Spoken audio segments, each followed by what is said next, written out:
Ito, mainit na balita. Grabe, ibang klase si Jack Animam. Siya na ngayon ang kauna-unahang Filipina basketball player at isang Southeast Asian na nagkamedalya sa isang European Professional Basketball League. Tara silipin natin ang achievements ni Jack sa European Basketball. Pero bago yan, like and subscribe lang mga kabady para sa latest basketball news and highlights.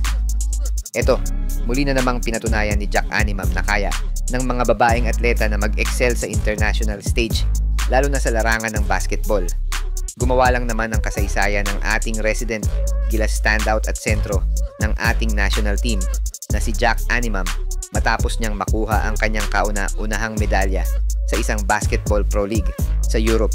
Siya ang unang Filipina na mula sa Southeast Asia na nagkamedalya sa isang European Professional Basketball League matapos niyang pangunahan ang FCC UAV Arad sa isang dominanting panalo sa top division ng Romania, ang Liga Nacionala.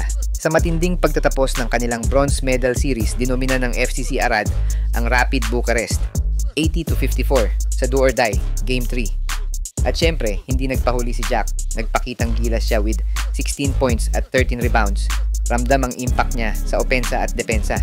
Pero hindi lang sa isang laro nagningning si Jack. Dahil buong season, unstoppable force siya. Nanguna sa buong liga sa scoring na may average na 20 points per game. Pinaka-top sa rebounds na may 14.1 boards kada game.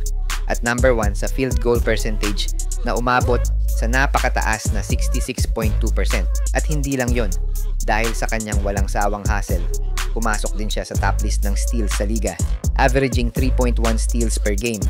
Kaya naman nakasungkit din siya ng Hoops Agents Player of the Week Award. Hindi madali ang naging daan ni Jack para marating ang tagumpay na to.